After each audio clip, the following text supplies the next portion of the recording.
Theater Talk is made possible in part by the CUNY TV Foundation.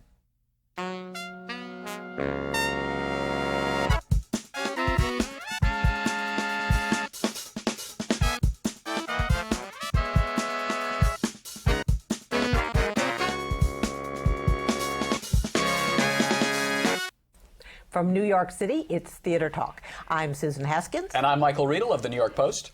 The Broadway season is revving up, and we're going to preview it with a terrific panel of theater experts. And for their blinding insights about what the new theater season is going to look like, we have brought together some of our old pals here. We have Michael Musto of The Village Voice. I just blinded 7 horses. With your clothes That's on, a reference to Drequus, a.k.a. Equus. But there are only 6 horses in Equus, so... Recession. Michael Musto of The Village Voice. Jesse Green of New York Magazine, and Patrick Pacheco of New York One on Stage. Welcome, gentlemen, to the start of the new theater season. All right, Equus, Michael, you've all seen Equus. Before we jump into the other shows, I want a little review from the three of you. Does this important modern classic hold up? I don't feel that Equus has held up very well. It's as moldy as an old cup of cheese fondue from the 70s. It's a lot of hocus-pocus psychological mumbo-jumbo about this boy who was trying to have sex with a girl but would rather play around with the chinkle-chankle of a male horse.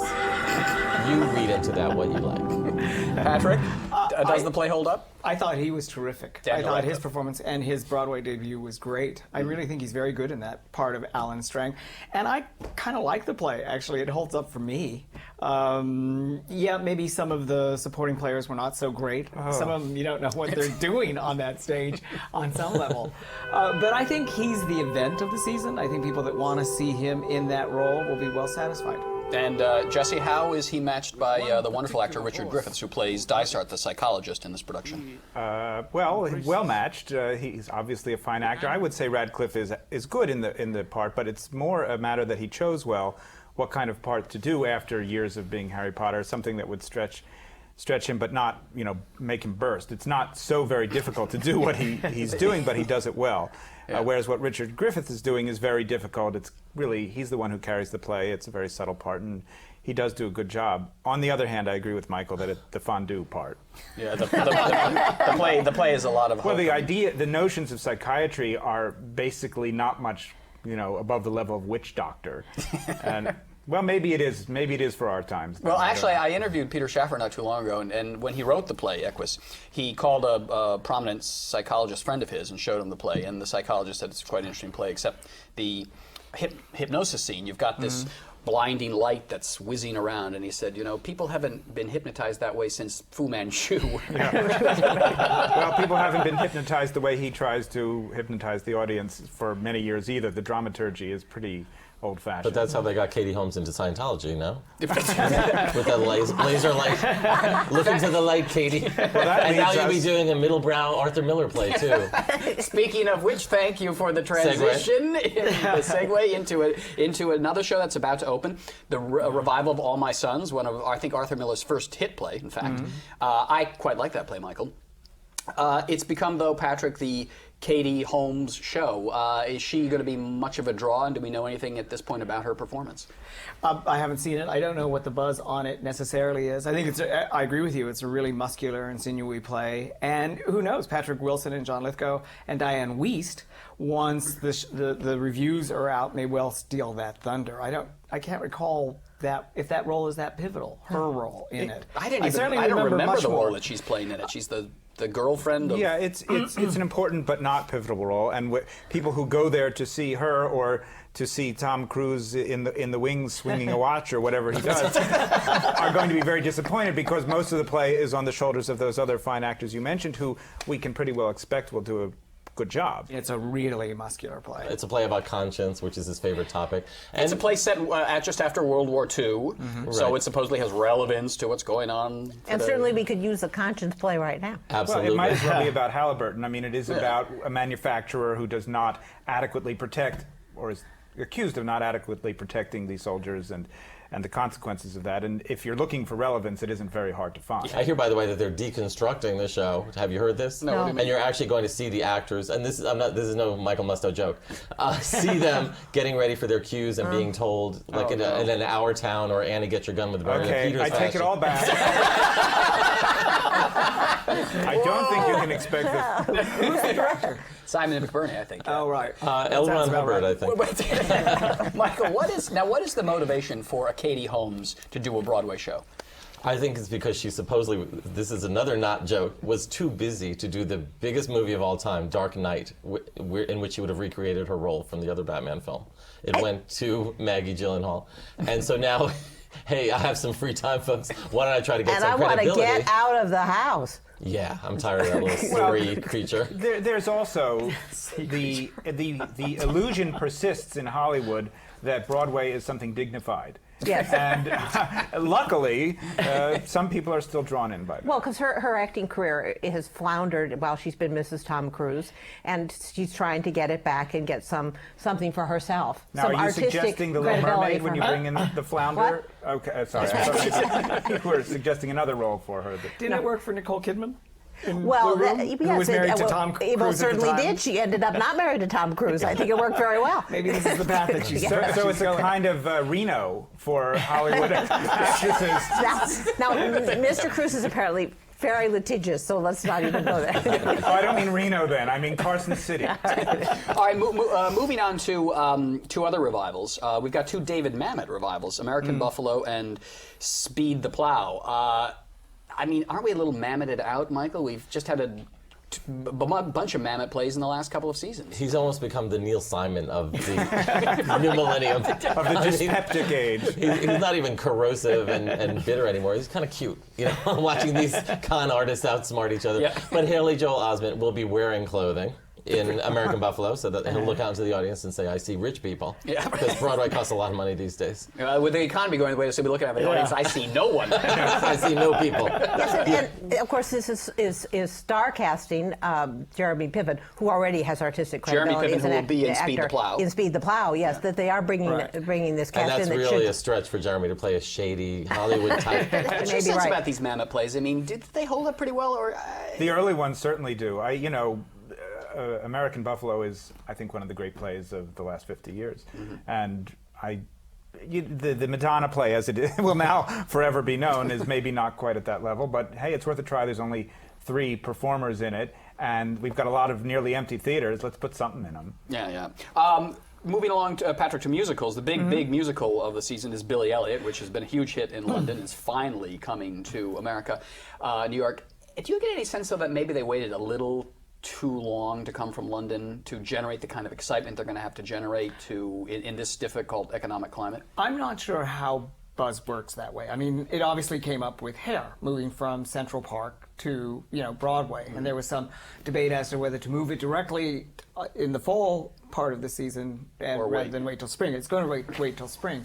How you sort of, animate the marketing engines on something like this. I think once it hits, I think the word of mouth will be great. I saw it, you saw it in London. It's a terrific show. It's a great show. It's a great story. How much they change it or modify it, I'm not quite sure. A fair amount. A fair amount? Fair amount. Really? And they also had another... Now, let's just say that they're the modifications, because it's set in a working-class northern England town. And there was a lot of concern about the accents. Americans wouldn't get that That's working-class not so much British what they're accent. changing. What are they changing? I mean, there's slight modifications. They don't say electricity. But they're making changes based on 3 years of experience with the show, tightening it and improving it. They're not so much... I think most Americans can be given 5 minutes to get used to the accent, and then they're fine. The problem with the transfer, in part, has been it's a huge industry to create these Billies. You can't just find them the way they are. You find a kid who has one of those talents, and you have to teach them all the other talents. It takes a long time. Because the kid playing Billy Elliot's got to sing, dance. Do I smell a reality show in the making? Well, really, it's a shock that it wasn't search one. for the next Billy They've Elliot. created a school, haven't they? There's a Billy whole school, and anyway, it takes a long time, and then they have this unfortunate habit of going through puberty and out the door, so they have to Like keep Menudo. Michael, have you heard the score to Billy Elliot, Elton John's music? Some people say it's the best score that he's written for the musical theater. From the parts that I've seen, it seems very strong. I think this will get tremendous buzz, and I like anything that combines minors with helmets and minors with acne.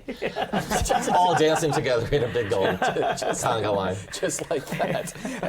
Now, there's another show, though, that could pose some real competition to Billy Elliot. Maybe the only one out there, Fela. the off-Broadway musical about Fela Kuti that got very, very good reviews and is definitely moving to Broadway in the spring. It is? Yeah, a good show, Patrick. What's your assessment of Fela? I don't see it as much competition, actually. I think Bill T. Jones did a great job The in choreographer, staging. director I think the of it, yeah. music by Fela Anikulapo Kuti. Fela Kuti. Kuti, yeah. Is terrific. It's about this Nigerian political activist. Am I correct in Songwriter, that? The storytelling leaves a lot to be desired, or something to be desired in that score. I don't think it's going to be Fela or Billy Elliot. I think it's going to be Billy Elliot or 9 to 5. I think it's those kind of kind of comparisons. But Fela, it's not about the storytelling. It's an Afrobeat concert. But Patrick isn't it's talking about beautifully the designed content. and He's talking conceived. about who it will appeal to. yeah, exactly. No, but at least Fela is something new and innovative. It's not based on a movie, and it's introducing audiences to. And it's not aimed at just the middle brow audience that 9 to 5 is aimed at. Fela is aiming for something higher. I think. Well, are you talking about commerce? You're talking about art. Art! We're talking about art. I'm sorry, we're on the wrong show then. I was misled.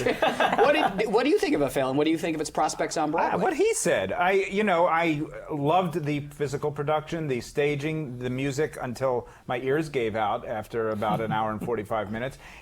The storytelling is not well thought through. I don't find the point of view convincing. It doesn't matter as long as the spectacle of it is as wonderful as it is. But if there's any hope for it commercially, they're going to have to work on that. And even when they do, it's going to be more of an insider kind of show than the kind that 9 to 5 or Billy Elliot. Michael, is it going to attract the show queen audience, Fela? Is that a big... Well, show queens will go to everything, but it is a hard sell. It's basically, as Susan says, it's a concert with anecdotes. So he's giving a concert as Fela, but he's also telling his story. And it becomes increasingly dramatic. Not the part with the audience participation where you have to get up and swivel your hips. What does that have to do with Nigerian activism? I don't know. Clyde Barnes looks so unhappy. Get it, get it, get it, get it, get it, get it, get it, get it, get it, get it, get it, get it,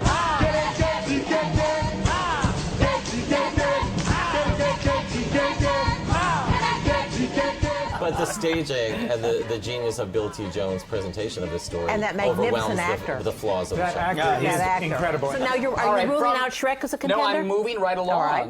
I just wanted to, start on a higher plane with Billy Elliot and Fela, and now we're moving down to yet again, Jesse, another kids movie turned it. Well, you've got children. So I'm the one responsible. Another kids movie turned into a Broadway musical. What do we know about Shrek? Well, it is a kids movie, but it was an excellent kids movie, Yes, it and was. before that, it was a superb kids book. So I'm not so quick to assume that it will be as bad as you seem to enjoy hoping it will be. The composer, Janine Tesori, is not exactly one of your low-class Disney... Oh, I'm sorry, I didn't mean to say that. Your low-class Disney Oh, no, I will hacks. never get into one of those shows. Consider yourself lucky. She's a fine composer. Maybe people didn't like Carolyn or Change as much as I did, but this is not a hack show. What they're able to make out of cartoon characters remains to be seen. The tryouts out west were, moderately well received. And from it's what I written read. by Pulitzer Prize winner David Lindsay-Abaire. So I'm not so quick to dismiss it. We'll have to see how it is. Michael, your sense of Shrek, are you excited about it? I think it's the biggest show about a troll since the Bob Dylan jukebox show. No, I agree with Jesse. First of all, it was a children's movie, but with very adult humor and very smart references. Did you ever see it, Michael? Also, I think you had to eat crow recently and admit that it got decent reviews out of town. A brief admission, I will get over it and be on the attack again, don't worry. And there's Broadway talent. There are troopers in there like Sutton Foster, Christopher Sieber, Brian Darcy James, all these people who are like almost stars, and maybe never will be huge stars, but always do yeoman's work. So. Right. But here's the question, Patrick. Entering this very difficult economic climate, this is a family show.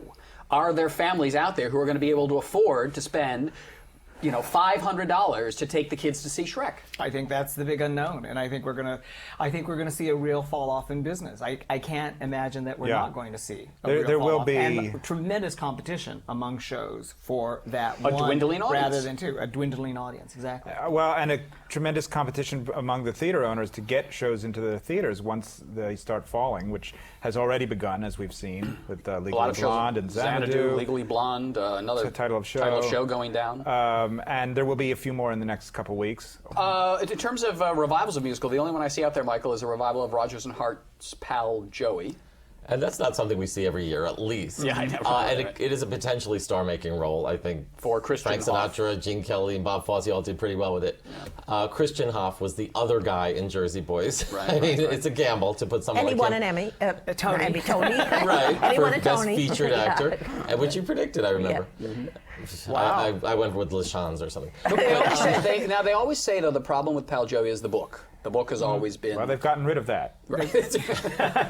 They've Oh, revised yes, it. it's Yeah, Richard Greenberg is writing a new book. Because they always, the knock against the show was always that Joey was such an unsympathetic character that an audience really never warms up to him in the that show. today would probably not be Right, much exactly. of a problem. In post-Chicago. I think that the real problem is the way the book was structured, and the subsidiary characters would appear and disappear. It wasn't a very coherent book of a musical. It was based on a series of short stories. It wasn't the best kind of source material, although great characters. So I imagine, although I haven't read the new script, that Richard Greenberg is trying to make more of a contemporary play out of the material, and then hope that all the great numbers can get slotted in appropriately, and a few new numbers as well. I've read the book. I read the. You've read Richard Greenberg? I read it, yeah, Really? because it was And? done in Boston with I think Patty Dupont. Was it? No, it was Donna Murphy who was in a production of the Richard Greenberg revised book in Boston about 4 or 5 years ago. Oh, so, and what did you think of Richard's book? I thought it was terrific. I thought it was much, much sharper, much more focused.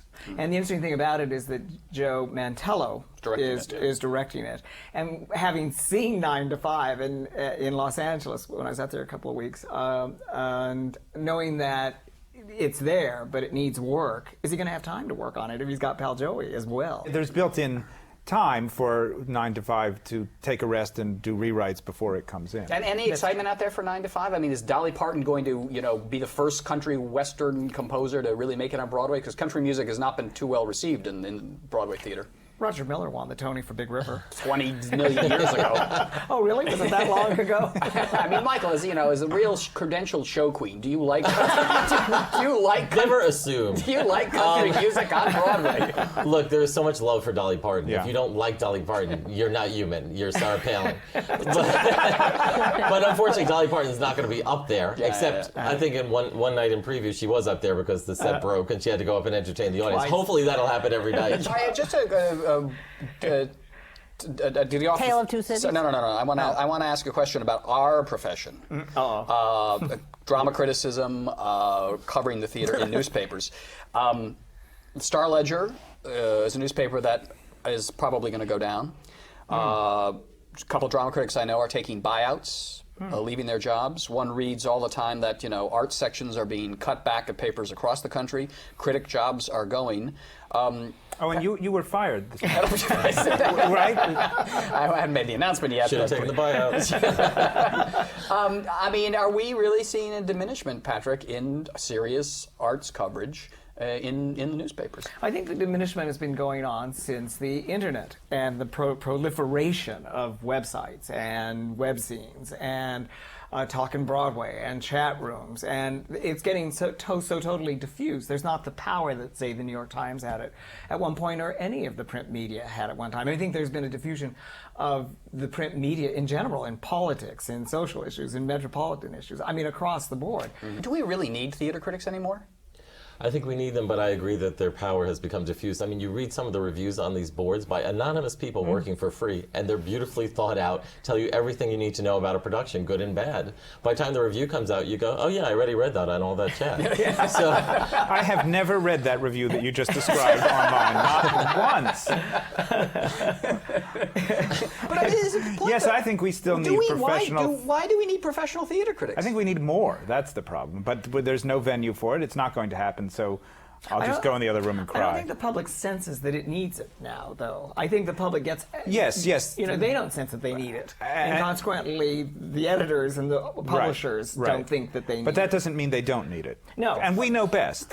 But isn't this part of the problem, though, with you elite media people? That you want to be the gatekeepers of things? You feel that you We have elite media people, we ran the country into the ground. We're the ones who did it.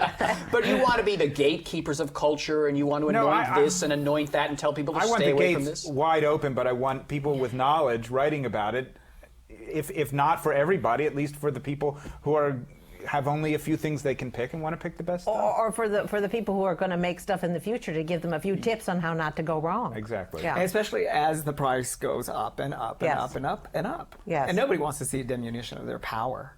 Certainly not the media and certainly not the press, but I don't think they have much to say about it. Yeah, I mean, do you find, Michael, you're a gossip columnist, do you find that gossip column items still have a big impact?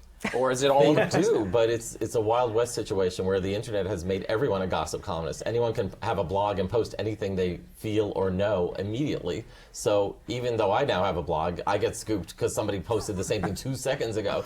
But I welcome the change. What do you want, a whole society back? I'm not one of the Magnificent Ambersons. I welcome new venues of information. It can only be good for everybody. It just makes us all work harder to stay fresh and relevant. In our waning moments, may I come back to the theater and mention a couple more shows that are opening up? We have 13 with the cast of Well, 13. nobody cares about that. I mean, We The have mothers 13 of those We have 13 kids. We have 13 with a cast of 13-year-olds, which I acne, he hear is says. quite delightful.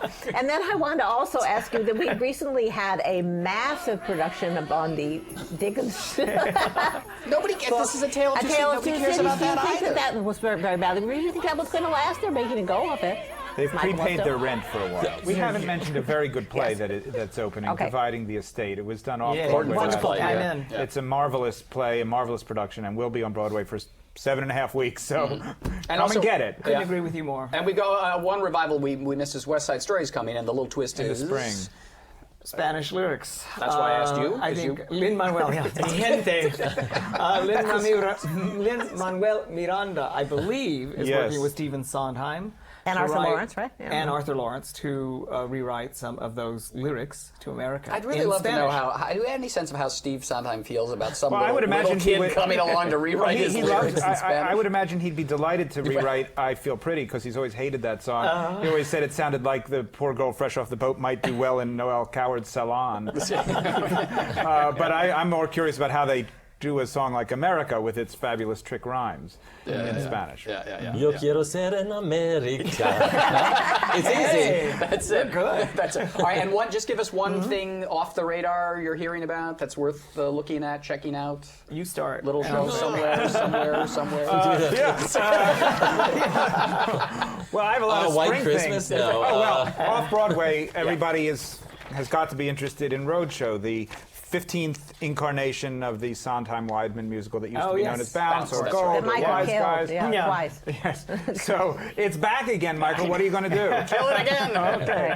And it's called Roadshow. It's Now called Roadshow. Roadshow, starring Michael Cerveris and Alexander Geminiani. And we should say it's about the Misner brothers. Meisner brothers. Meisner, sorry. You're making a face at the new Stephen Sondheim musical. He's gotten it right, Michael? I can't see this magically turning around. I never saw it, but I did hear the score, and I thought it was not vintage Sondheim. And whatever, if you want to call it gold, Bounce, Wise Guys, what is it, Roadshow? Roadshow. Yes. For This is not... Maybe if they do it in Spanish? I'm just saying that Bring it around. whatever it has become, everyone who's interested in the musical theater will inevitably want to see it. We'll have to see it. Yeah. And that and no that and question. Tale of Two Cities, people should see that. They're interested I in. wouldn't put them in the same sentence, Michael. No. And Michael, anything out there? You're sort of a downtown kind of a guy. Is there? There's that all-boy review that you were in. with Jim J. Bullock. No, last time I said something sarcastic about Seagull with Kristen Scott Thomas, and now I'm going tomorrow, and I actually think 3 she's a hours. fine actress. 3 hours. Well, A Tale of Two Cities was not necessarily a tale of two acts for me, so I don't always stay to the end, but I'm going to make But it. if you don't stay to the end of the sequel, you don't know that she... Oh, excuse me. Don't give it away. All right, we'll wrap it up. Wrap it up, Okay. darling. All right. Well, thanks for your insights in the theater season, and we'll see you on the aisle. I'm in the middle. The diminishing aisle. Now, And there'll be no one else in the theater, of course, because the economy is falling apart. There's going to be no audience, no shows, empty theaters. It's 1974 all over again, and that's Well, on that's that the future gloomy of New York. note. Yeah. Jesse Green from New York Magazine, Michael Musto from The Village Voice, and Patrick Pacheco from New York One on Stage. Thanks for being our guests tonight on Theater Talk. Thank you. so we close now with a musical conversation between Bernadette Peters and, speak of the devil, Stephen Sondheim from the popular off-Broadway review Forbidden Broadway. I never forgot you, Steve. You gave me so much. What did I ever give you? Many things. Sunday in the park. Into the woods. Vocal damage. But enough about me. Are you working on something new? No, I'm not.